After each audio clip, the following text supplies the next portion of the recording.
A paz do Senhor Jesus, amigos e amigas, Deus continue abençoando o nosso dia no nome de Jesus. Graças a Deus, irmãos, está chegando mais um café da manhã. Como disse ontem, estamos na temporada dos Salmos, estamos retornando com os Salmos. Já passamos os Salmos 2 vezes e estamos retornando de novo com os Salmos. Eu não tenho dúvida, aqui estamos atendendo o pedido de um irmão que solicitou, desejou ouvir os Salmos de novo. E eu acho que ele nunca tinha ouvido, né? Mas ele está no grupo aí há pouco tempo e fez esse pedido. Eu não tenho dúvida que Deus irá falar conosco como falou todas as outras vezes e de forma diferente, porque a palavra de Deus sempre se renova. Esse Salmo 2, só existe um servo de Deus, Pedro, né? Que atribui esse salmo a Davi. Mas se você for estudar aí, ele aparece mais como salmo de autor desconhecido, mas a estrutura dele nos leva assim a compreender que é um salmo messiânico. Todo estudo desse Salmo 2 provoca em nós um desejo de tratar Jesus ou a necessidade de tratar o Senhor Jesus como se deve ser tratado, como Rei e Senhor da nossa vida. Só que muitos resumem a sua busca ao Senhor Jesus para resolver os seus problemas. Isso é triste, né?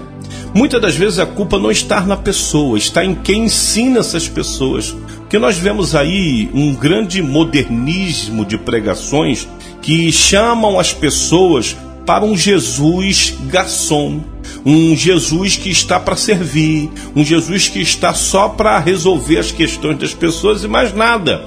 Só que o que nós temos que compreender que a busca ao Senhor e Salvador Jesus Cristo não pode se resumir nisso, na busca de bênção, de soluções de problemas. Não, a busca ao Senhor e Salvador Jesus Cristo deve ser para adorá-lo, para beijar os seus pés, porque Ele salvou todos nós do caminho da destruição. Se Ele vai resolver os nossos problemas sentimentais, se Ele vai resolver o nosso problema de saúde, se Ele vai, abrir portas de emprego para sermos empresários ou não, isso não importa. O que importa foi que Ele já fez. Ele morreu por todos nós, nos tirou do caminho da perdição e da destruição.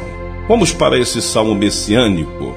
O salmista, e eu vou também atribuir aqui a Davi, ele começa no verso 1 dizendo assim: porque se amotinam os gentios e os povos imaginam coisas vãs? Davi está fazendo uma pergunta. Por que os gentios e os povos imaginam coisas vãs? Os reis da terra se levantam e os governos consultam juntamente contra o Senhor e contra o seu ungido, dizendo: rompamos as suas ataduras e sacudamos de nós as suas cordas. Irmãos, esse verso 2 e verso 3, talvez você não tenha entrado no profundo dessa mensagem, mas no nome de Jesus, não eu, mas o Espírito Santo de Deus vai conduzir você até a profundidade desses 2 versos e você vai entender que isso está acontecendo hoje no nosso meio. Vou repetir o verso 2 e o verso 3 do Salmo 2, diz assim. São canções inspiradas por Deus. Diz assim o verso 2. Os reis da terra se levantam e os governos, anota isso, consultam juntamente contra o Senhor e contra o seu ungido, dizendo: rompamos as suas ataduras e sacudamos de nós as suas cordas. Conseguiu entender alguma coisa aqui ou não? Veja, o verso 1 diz: por que se amontinam? Ou seja, por que essas pessoas se juntam? Não só os gentios, como também os povos, né? Imaginam coisas vãs a respeito de Deus. Isso tem acontecido no nosso meio. As pessoas olham para Deus, as pessoas olham para o Senhor Jesus, as pessoas olham para o Evangelho e se incomodam, não concordam, não gostam. Inclusive eu vou dizer aqui, um falso pastor, ele veio numa gravação na rede social dizer que a Bíblia está ultrapassada, que é necessário atualizar a Bíblia, porque ele falou que Os velhos escritos, que se chama de Velho Testamento, tem muitas coisas que hoje não se aplica. Ei, peraí. Esse cara falou sem conhecimento. A Bíblia, ela é nova, ela é moderna e sempre ela está atualizada, inclusive o que eu estou lendo agora. Isso aqui está acontecendo hoje. As pessoas se amontinam, os povos imaginam coisas vãs a respeito de Deus, a respeito do céu, a respeito da palavra. Olha o que diz o verso 2. Os reis da terra se levantam e os governos consultam juntamente contra o Senhor e contra o seu ungido. Aí ele vai dizer, dizendo, rompamos as suas ataduras e sacudamos de nós as suas cordas. Eu tenho a certeza que você ainda não pegou, não entendeu. O que o salmista está dizendo aqui, inspirado por Deus, é que os gentios, os mundanos, as pessoas que não professam a fé em Jesus Cristo, veem em Jesus, a palavra, em Deus e naqueles que são ungidos de Deus, uma oposição. Por mais que você não o oportune nessas pessoas, por mais que você não fale nada, você passe no meio da rua simplesmente, quem olha para as pessoas que são de Deus, vê as pessoas que são de Deus como algo que incomoda. Assim como aconteceu quando Jesus foi pego por Pilatos. Jesus não falava nada, Jesus estava ali detido por eles, aguardando o momento dele ser crucificado. Mas o que foi que aconteceu no sonho da mulher de Pilatos? Ela acorda desesperada falando assim, olha, eu tive um sonho com este homem. Oh meu Deus, isso é muito profundo. Glória a Deus. Meu Deus do céu, que coisa forte. Foi o que eu disse. Deus está renovando os salmos. Então a mulher de Pilatos, ela acorda desesperada e fala, Pilatos, tem que soltar esse homem. Tem que ver um jeito, eu estou simplificando aqui, ilustrando essa mensagem. Ela falou, olha, tem que dar um jeito de soltar ele, tirar ele do nosso meio. Sabe por causa de quê? Eu tive um sonho com ele terrível. E segundo a história, o sonho que ela teve com Jesus mostrava Pilatos, mostrava ela e outros no inferno. O sonho que ela teve com Jesus, Jesus não falava nada. Jesus só olhava para ela. E o olhar de Jesus trazia nela inquietação. Ela se incomodava só com o olhar de Jesus, porque o olhar de Jesus, de fato, é diferente. Dependendo do jeito que ele olhar para nós, todos nós vamos ficar inquietos. Ele não vai precisar falar, Vicente, eu estou te colocando no inferno por causa disso. Não vai precisar. Ele só vai olhar. Como ele fez com Pedro. Ele disse, Pedro, você está dizendo que me ama, você está dizendo que eu sou tudo para você, que você não vai me negar, mas eu vou te dizer algo aqui que você de repente não imagina. Preste atenção. Antes do galo cantar, grava isso, Pedro. Antes do galo cantar, você vai me negar 3 vezes. E quem conhece a história sabe que Jesus só olhou para Pedro quando o galo cantou e ele começou a chorar amargamente, falando, meu Deus, ele disse isso para mim. Jesus falou alguma coisa? Falou nada, falou antes, antes do galo cantar tu vai me negar. Porém, no momento em que o galo cantou, Jesus só olhou para ele. Então esses 2 versos aqui, os 3 versos, primeiro, segundo e terceiro do Salmo 2, está falando a mesma coisa. Que as pessoas, se reúnem, se levantam, os governos da terra, como nós estamos vendo hoje, se levantam, se ajuntam contra o Senhor, contra o seu ungido, contra a igreja. E o desejo deles é de fazer isso, como diz o verso 3. Rompamos as nossas ataduras, ou as suas ataduras, e sacudamos de nós as suas cordas. Ou seja, nós queremos ser libertos. Só que a libertação deles aqui é a libertação da palavra, do correto, do certo. Tem que largar a bebida, tem que largar a prostituição. Tem que ser homem de uma só mulher, tem que parar de mentir, tem que parar de roubar. Eles não querem isso, eles querem mentir, roubar, se prostituir, eles querem ser ladrões, eles querem. Então o desejo deles de se unirem é para sacudir as cordas, porque eles acham que eles estão presos por não poder fazer o que eles querem. Por isso que muitas pessoas se tornam ateus. Por isso que muitas pessoas pregam que Jesus não existe, que Deus não existe, porque na mente deles, se eles não tiverem alguém olhando para as ações deles nas ocultas, ali nas trevas, fica melhor para poder errar. Agora, enquanto há uma consciência, e eu chamo essa consciência de Deus, nos olhando e dizendo está errado, o Espírito Santo de Deus corrigindo, isso incomoda todos eles. Por isso que esse verso aqui, 1, 2 e 3, esses 3 versos, são versos atualizadíssimos. Estamos vivendo isso hoje. Os governos não querem isso. As pessoas não querem isso. Os gentios, os povos não querem uma doutrina. Eles querem viver sem doutrina. Aí será que eu vou pregar política? Eu creio que não. Eu vou só pregar a palavra. Por isso que as pessoas preferem o governo da esquerda. Por quê? Porque no governo da esquerda pode-se tudo, faz o que você quiser e ninguém pode te parar. Pode roubar? Pode. E eu fico preso? Não. Dependendo do teu roubo? Não. É isso que eles querem. Ninguém quer ser doutrinado, inclusive os próprios filhos dentro de casa. Quando você coloca uma doutrina para eles, é como se você estivesse batendo, como se você estivesse matando. Aquilo incomoda, eles não querem. Eles querem fazer de tudo sem que ninguém fale nada. É isso ou não é isso? Meu Deus, 3 versos e Deus já falou muito. Vamos para o verso 4, presta atenção no verso 4, diz assim: aquele que habita nos céus se rirá, o Senhor zombará deles. Sabe por que o salmista Davi está falando isso?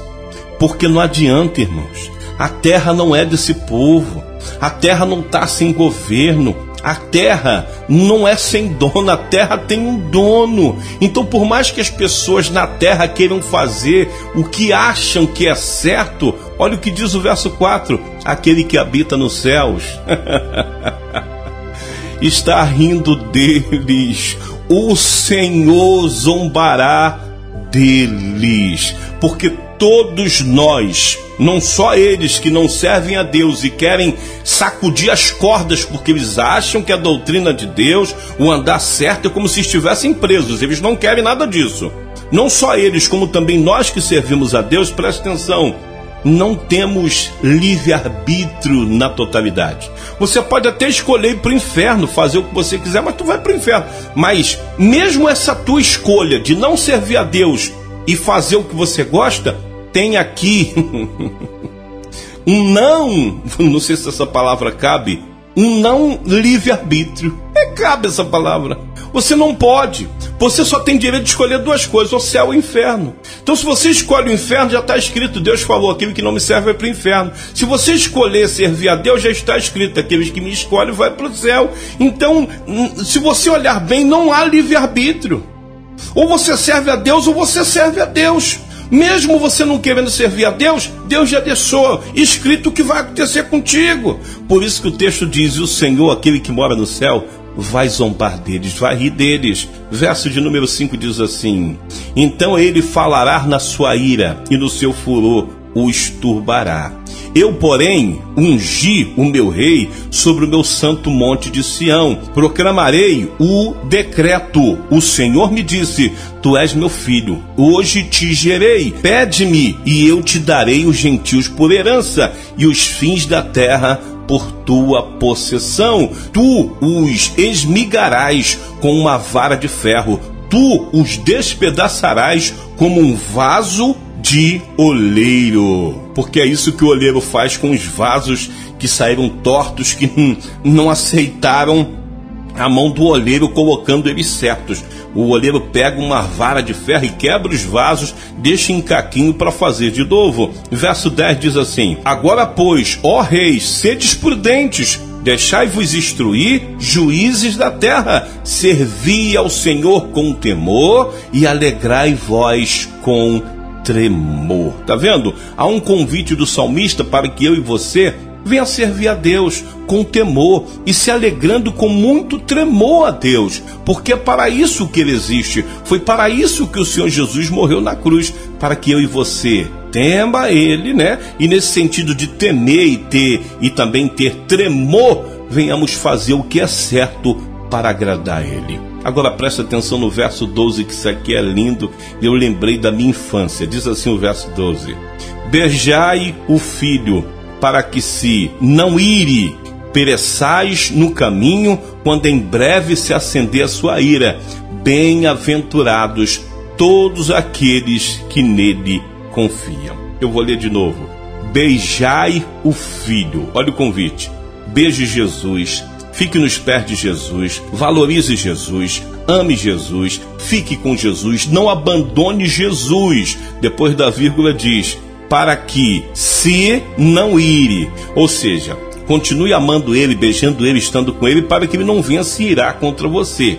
E diz assim, ó, pereçais no caminho, quando em breve se acender a sua ira. Bem-aventurado todos aqueles que nele confiam. Por que eu lembrei da minha infância? Porque eu e meu irmão, a gente fazia coisas erradas no decorrer do dia, e a minha mãe trabalhava o dia todo e minha mãe ia chegar do trabalho. Na época lá não tinha telefone para as minhas irmãs ligarem e já avisar. Aí a gente ficava naquele sistema, né, com medo da minha mãe chegar, porque não tinha para onde correr. A minha mãe conhecia, né, os nossos erros só de olhar. Quando a gente ia buscar minha mãe no ponto de ônibus, a minha mãe já entendia no nosso gesto que alguma coisa a gente tinha feito. E muitas das vezes ela já dizia, fez besteira, né?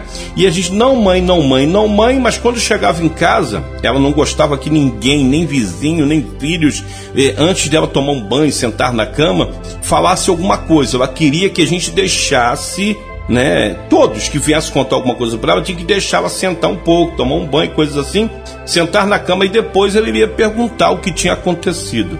E eu e meu irmão, quando a gente fazia besteira, a gente já, do ponto de ônibus até dentro de casa, a gente só faltava carregar minha mãe no colo, né? Ô mãezinha, a gente te ama, mãezinha, me dá a bolsa, mãezinha, não precisa pegar isso aqui. E aí a minha mãe já maldava, a minha mãe já sabia, eles fizeram alguma coisa. Esse texto aqui é a mesma coisa, ó, beijai o filho para que não se ire e pereçais no caminho, quando em breve se acender a sua ira.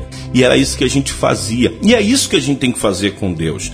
Tratá-lo bem, amá-lo, sabe? Parar de ir para culto para ficar pedindo, ir para agradecer, para louvar. Temos que viver a palavra, viver e crer na palavra. Buscar em primeiro lugar o reino dos céus e sua justiça, e as demais coisas serão acrescentadas. Então busque a Deus, ame a Deus, vá para o culto para agradecer, para louvar. Pode ter a certeza, não vai faltar nada na sua mesa. Todas as portas serão abertas porque você tem beijado o filho, você tem amado o filho, você tem valorizado o filho. Só que eu e meu irmão, a gente deixava para fazer isso só depois do erro, aí não tinha jeito. Aí, como diz lá na Bahia, ela taca para cima da gente, né? E a gente apanhava, pelo menos eu, apanhava falando, eu te amo mãe, eu te amo mãe, eu te amo mãe, mãe, por favor mãe, não me bate mais não mãe. Minha mãe, ó, com a sandália de borracha, que a gente chamava, hoje se chama de Melissa, minha mãe, ó, toma e me taca na gente, a gente, eu te amo mãe, me perdoe mãe, não me bate não mãe. E minha mãe, mesmo amando, ela batia. Por quê?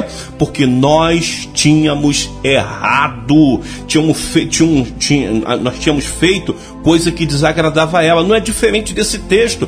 Esse texto está dizendo que nós não temos que amar Jesus ou só dizer que ama quando nós erramos e, ai, por favor, não, é sempre, está sempre nos pés, sempre amando, sempre dizendo que Ele é tudo na nossa vida, para que quando Ele vier se irar, que Ele já está irado contra essa nação, a gente não venha perecer no caminho, né? E quando a ira dele se acender, Ele veja eu e você como bem-aventurado, tá bom? Deus te abençoe no nome de Jesus. Esse é o nosso café da manhã de hoje. Olha que palavra, né? Se Deus assim permitir, amanhã voltarei com mais um café espiritual. Deus te abençoe no nome de Jesus.